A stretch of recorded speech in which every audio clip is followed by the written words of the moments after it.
Baklava. 3 empires claimed it, and none of them won. The layered pastry of paper-thin dough, crushed nuts, and honey syrup runs through Turkish, Greek, Arab, and Persian cuisines, and each culture holds its version as the original, with complete sincerity. What historians generally agree on is that the Ottoman imperial kitchen in Topkapi Palace played the largest role in refining it into the form the world recognizes today. Every August, the Sultan would present trays of it to his Janissary soldiers in a ceremony that was as much a display of imperial power as it was a meal. The recipe spread wherever the empire reached. When the empire eventually collapsed, the pastry outlasted it. The arguments over ownership are louder now than they have ever been, which is perhaps the most honest proof that something genuinely belongs to no single place.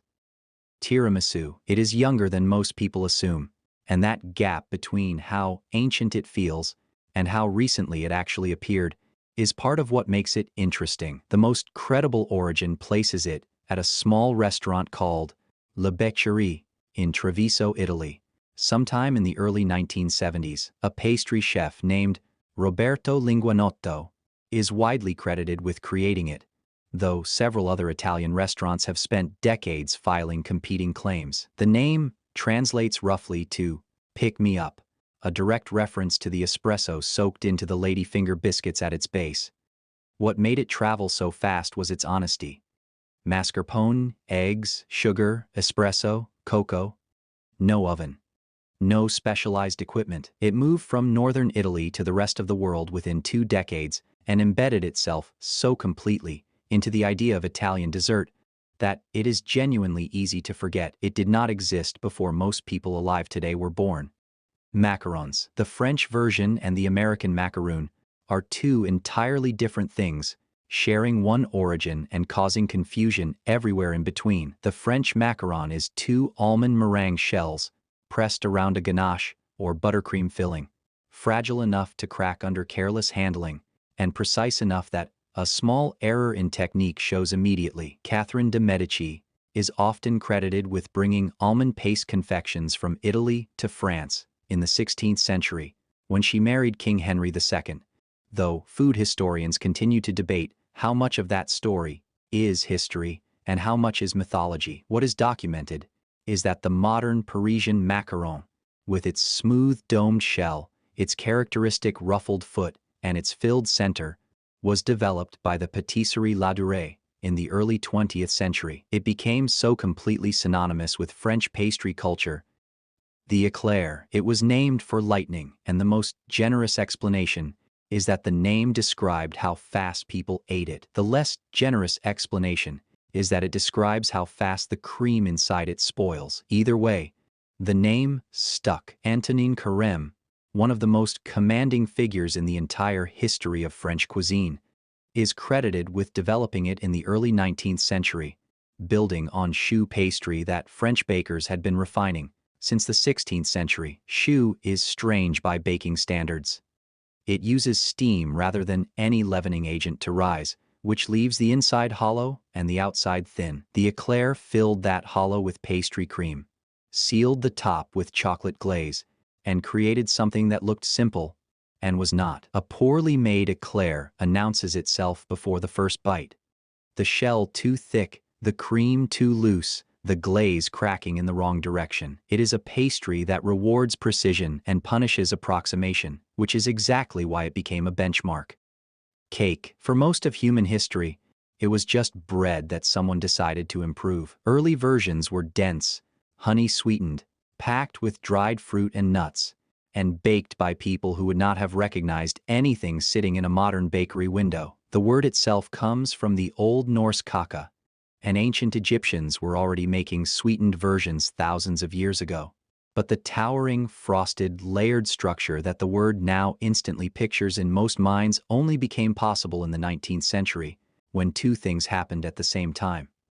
Refined sugar got cheap enough for ordinary households, and reliable ovens became common enough for ordinary bakers. Before that, a cake required expensive ingredients, specialized heat, and enough wealth to justify both.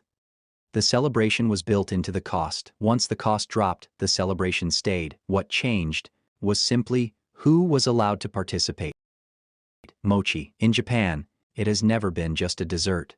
Pounded glutinous rice formed into a smooth, dense, faintly elastic cake, mochi has been part of Japanese ceremony for over 1,000 years. During the New Year celebration known as Oshogatsu, it appears at the center of the ritual meal, carrying the kind of cultural weight that no amount of international popularity has managed to dilute. The traditional process of making it, called mochitsuki, involves two people working in close and rhythmic coordination, one pounding steamed rice with a heavy wooden mallet, while the other turns and wets the mass between strikes.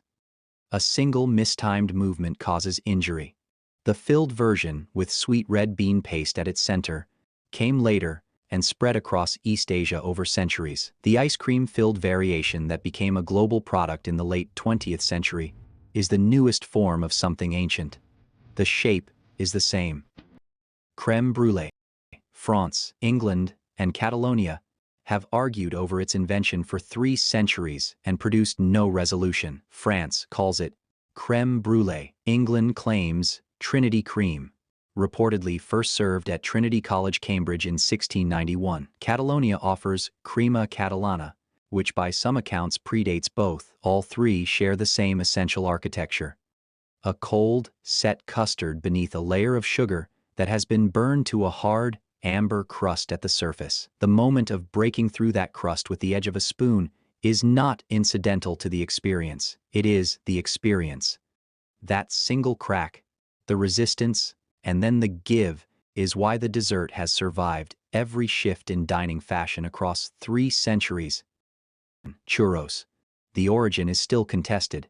Spain and Portugal both claim it, and a separate theory suggests Portuguese sailors encountered a similar fried dough in China, where youtiao had existed for centuries, and carried the technique back to Europe. Whatever the actual root, churros arrived in Spanish and Latin American culture and never left. Traditionally eaten at breakfast, pulled apart and dipped into hot chocolate so thick it barely moves in the cup. The ridged surface that the star-shaped piping nozzle creates is not decorative. It increases surface area, which means more contact with hot oil, which means more crispness across every bite. Street vendors across Spain have been selling them through the night for generations, to people coming home late and people leaving early, and everyone in between who needed something warm. Latin America took the same dough and filled it with caramel or chocolate, rolled it in cinnamon sugar, made it larger and richer and more elaborate.